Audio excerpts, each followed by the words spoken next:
And hey, look, it's simple as that.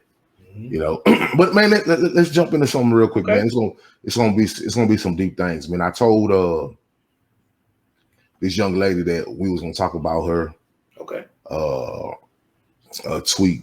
I wish she was up late night and beautiful Oh young yeah. lady, by the way. I be seeing her, Yeah, man. yeah, Yeah, yeah, yeah, yeah, yeah. no, yeah. She a real, real thought provoking young lady. And I Mm-hmm. said, you know what? I'm a podcast. I'm a podcast about this, and right when I screenshotted it, a couple hours went by, and I seen she added something else to it, but I didn't get to screenshot it to make the connections. But we just gonna roll off what we got right here. Hmm. And she goes, her name is I Am Asian. She's a nurse. Uh, and she says, having an interesting conversation with one of my brothers about promiscuity and young girls. Mm. We are often called fast, yet the underlying abuse and molestation that many of us have went through plays a huge factor in our behavior. Imagine a child's innocence being taken from them. Mm. So we gonna let that simmer, and we're gonna focus on young girls, because when you talk about things like this, and when a lady brings up something like this, you know what happens a lot of the times, or when a man brings up something like this from a male's point of view, what happens a lot of times is the opposite sex will say, well, girls go through that too, or Yeah. boys go through that too, Yeah. because it's easy for you to just this is kind of how the Me Too thing got started, Mm. because it's like, oh yeah, but we go through the same thing. So Mm-hmm. and it's like, so now we all up in this bunch fighting and struggling Mm-hmm. and going through these issues, but we just gonna stick on what she said. Mm. She says about being promiscuous and young girls.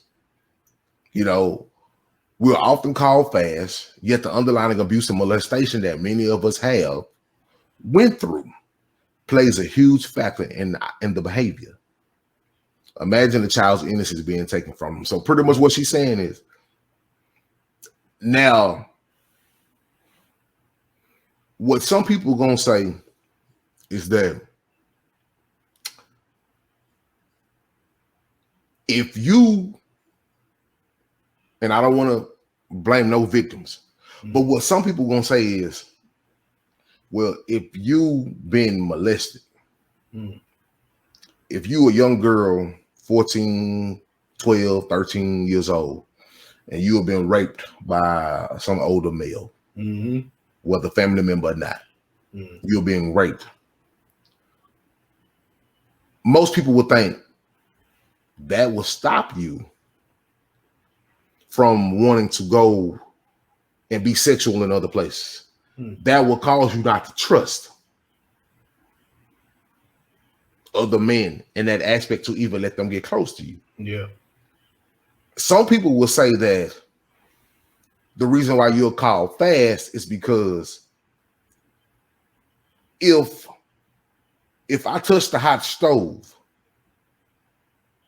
and I know the hot stove hurt, Mm. and I keep on touching the hot stove, Mm-hmm. something's drawing me to touch that hot stove. Yeah. So I want to touch that hot stove. Yeah. I'm touching this hot stove for attention. Mm. This is where the whole fast ideology comes from. Yeah. You know, because the average mind can't link two and two together. Yeah. The average mind can't link. Oh, this young girl has been molested. Yeah. So why she keep wanting to go having sex? Mm. She's been molested. She's been hurt. She's been physically taken advantage of. Yeah. She's been mentally taken advantage of. So why she keep wanting to, Yeah. keep out there like that? Mm. You see what I'm saying? Yeah. The average mind can't not link that together. Mm. The average mind can't understand how being molested may turns into hypersexuality. Yeah. When you think of a situation like that, and because not all young women who have been molested, and this is where the literalist people come in at, because not all young women who have been molested says they become hypersexual. Yeah, it's only a certain pocket that's true. that says, well, I became hypersexual because I was molested. I kept being molested and I became hypersexual, which in some people's mind, they think, so you kept getting raped, you kept getting molested until the point to where you started liking it. And then you ran with it because you started liking it then. That's how they think. Yeah. Because they don't think, how can you be getting abused, getting taken advantage of? And it just makes you keep wanting to go chase this same feeling, chase these same actions, Yeah. So when you look at a situation like that, and a young girl, a young woman who says,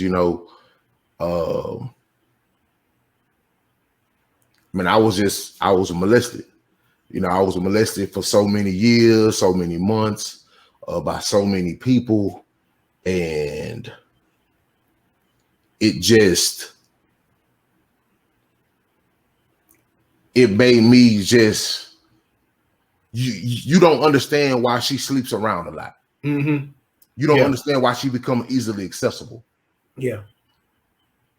And the average person can't connect the dots. Yeah. That's true. Well, if you heard a young woman, or because I honestly think we all possibly know a young woman who'd been through something like this. Yeah, I do. Yeah. So when you think of things like that, like what comes through your mind? You talk about the tweet, right? Yeah, the tweet. Yeah. Just based on the tweet. Yeah, on the tweet. So yeah, because I do know somebody, that was molested in by somebody in her family. You know what I mean? And her telling me the story, was this happened when she was, little girl, yeah, 5, 6 or whatever. You know what I mean? So basically falling right in line with this tweet. And right. It definitely, like you say, adding 2 and 2 together, it explains that's what I'm looking for, like a lot of the way she grew up. You know what I mean? Because let's just say she was more, back when we was growing up, it wasn't really, we weren't really hypersexual as these kids are now. So her being like that, it's like, okay, that explains it, because she told me years later when we both adults, that it was somebody, and it was somebody in her family too. So the whole tweet is definitely profound. I just want to focus on, imagine the child's innocence being taken from them. That's very crucial. You know what I mean? Because kids, they're not supposed to be exposed to that. You know what I mean? Exactly. Because like you said, they're innocent. Like we always say. So once that's taken away from you, it's like you look at the world from a different perspective. Oh yeah. You know what I mean? Oh, so most this is just me, because that didn't happen to me. So I had my kid years and all of that. You know what I mean? And it intact, and I'm grateful for that. But if you just look at abuse victims, like, I'm not gonna say all of them, but a lot of them, either get hypersexual or they tend to abuse somebody, and then when they become an adult, so it's like a cycle. It's like a cycle, yeah. You know what I mean? So like, and if you're, children they can't do nothing for themselves. So the adults that they're around, they hold a lot of weight. So if they're around an adult that takes advantage of that, that's excuse my language, that's a fucked up situation. You know what I mean? So I guess, like I said, like this, every action has a has a reaction after that. You know what I mean? So I guess everything gonna come with a consequence. Yes. So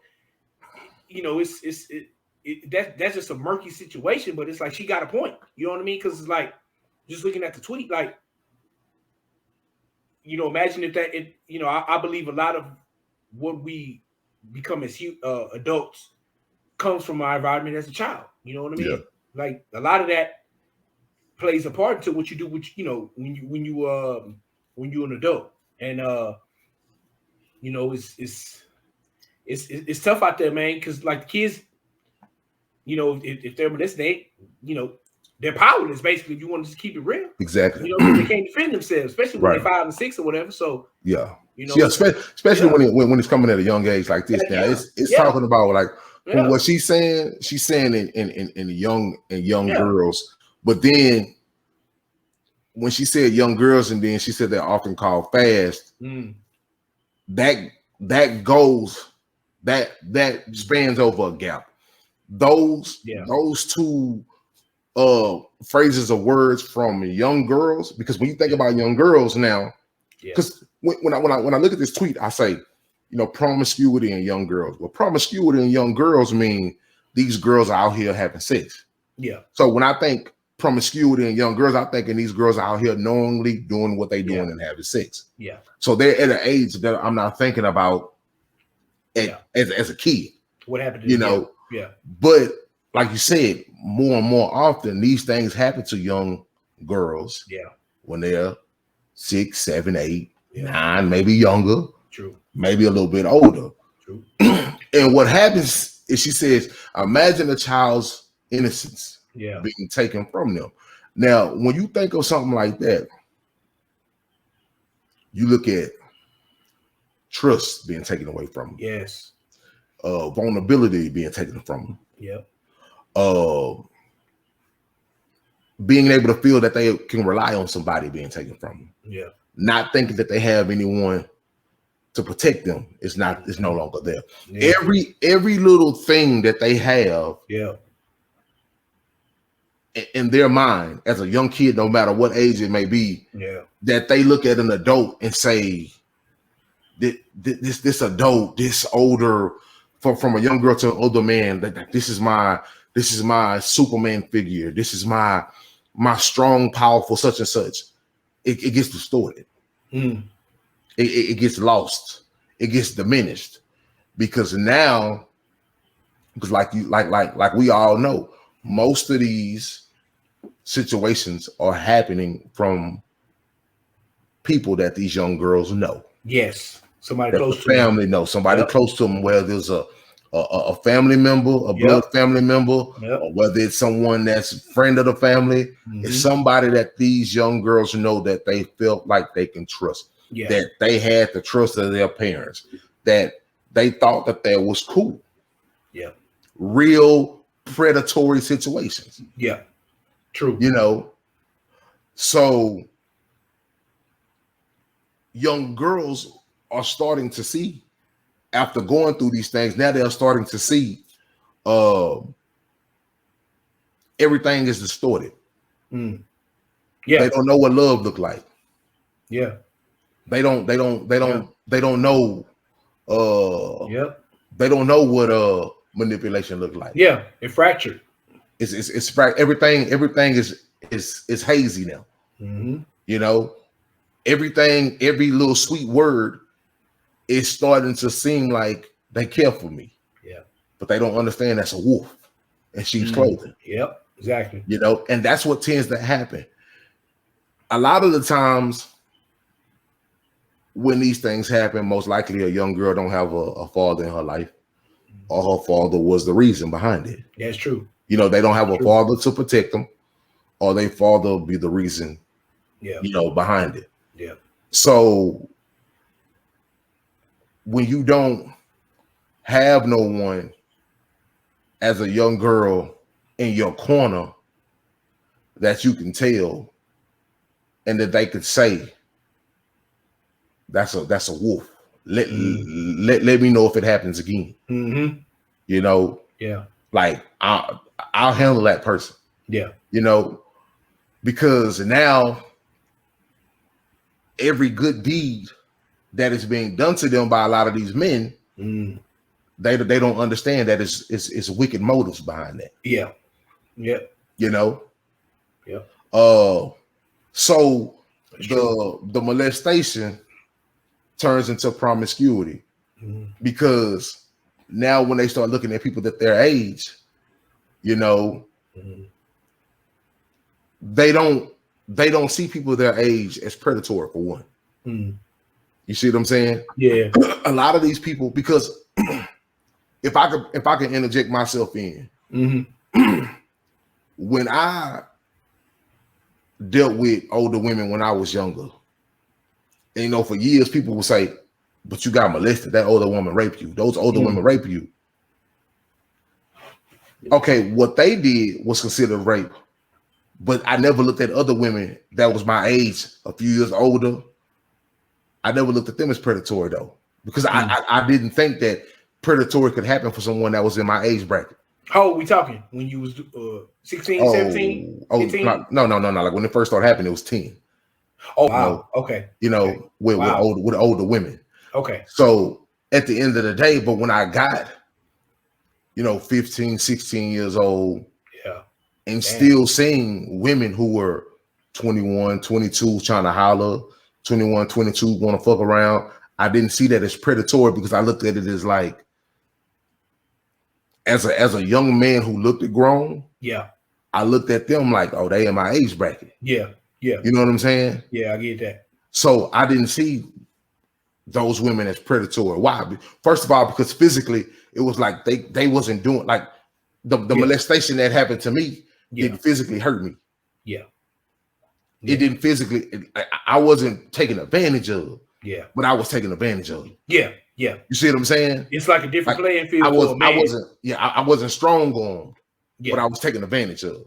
You see what I'm saying? It's different. Yeah. So it's a difference in physicality. Yeah. But the mentality around the whole thing is the same. Yeah, exactly. So I wanted to clarify that. And but yeah, so it's like when these young women start to see, you know, guys their age, they don't see them as predatory. So all the sweet nothings, all the they can't see that. They don't understand that, because everything is distorted. And true. And now they start to look at all these young people that are their age, a few years younger, maybe a few years older, depending on what age she is, and everything looking like he's interested in me. He likes me for who I am. He want to be with me. He's going to change my life, and he's going to be the man knight shining on me. They look at every man like that. And guess what? The bare minimum unlocks the lock that keeps the legs closed. The bare minimum. I never had a man open the door for me. I'm in the bed with him. I never had a man take me out to eat, and he only just took me, my little boyfriend took me to Burger King. Oh, my legs open for him. Oh, he brought me flowers, my legs open for him. Why? Because everybody else was taking that from me. But now that people are giving me nice justice, I think they love me. I think they want what's best for me. I'm not thinking that it's predatory. I'm not thinking that it's bad motives behind it. I'm not thinking that they're using me. I'm thinking that they love me, and I want to show them that I appreciate that they love me. And the lock that keeps the legs closed never stay locked. You know, because it opens a lot easier. It opens a lot easier because their view of how to gauge actions from a man is so distorted. That every little nice thing, every little nice gesture, a lot of these women feel like they have to repay it with the best thing. Not necessarily the best thing that they have, but the thing that the man want the most. You know? And then not necessarily having somebody in their corner that's a male that was just there as a friend, that was just there as a family member, that wasn't trying to take advantage of them. Then it turns into, I got to do something to keep him around. he gonna want to leave. And slowly but surely, the abandonment after being molested, which turns into promiscuity, because while you being molested and you feeling abandoned because you're not protected, it turns into promiscuity because you've been feeling so abandoned that you feel like you got to keep somebody with you. You got to have somebody around you. So your abandonment turns into, I got to clutch on to something. I got to keep them around. Yeah. You know, I got to keep somebody in my corner. Not that I got to let them decide if they want to stay with me. I got to make sure they stay here. Yeah. I got to give them what they want to stay here. Yeah. And that's the only thing that they think will keep them, keep them around. Keep that person around. Yeah. Yeah. Is them giving up yeah what was only supposed to be given to their husband. And yeah, man, it's a slippery slope. And it is, man. I just want to tell our women who've been through things like that.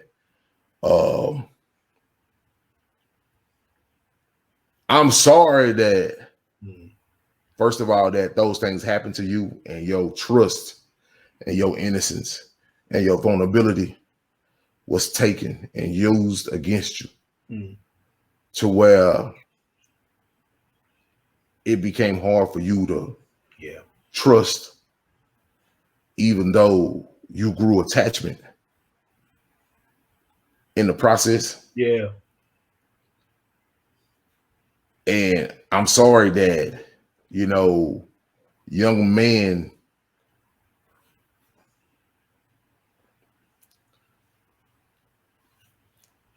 I don't want to say took advantage of that, because it's hard, because so many young men were molested too. So now you got two young children, young teenagers who are growing up, and they don't know that 9 times out of 10, this is what bonds them together, even though they possibly don't speak about it. Exactly. Like there's an energy there that is unspoken of. Yeah. That 9 times out of 10, they don't really understand why they got that. They know they attached to this person for some reason in most cases, but they don't understand why in a lot of cases. Yeah. Yeah. Yeah, it's a slippery slope, it man. Is. And it is. And for the adults, calling these young women fast and being lazy on your investigation, you trash. You trash. I've seen it with my own eyes. I've seen it with my own eyes. I've seen men and women call their daughters fast. Or said that she wanted it. Or said that older person couldn't be lying because they was cool with this older person. I've seen it with my own eyes. I've seen parents, and this is another case. I've seen parents who had kids and didn't understand that once you have those kids, your life is on hold. Yes. Your love life is on hold until you get those kids into a position to where they can viably take care of themselves.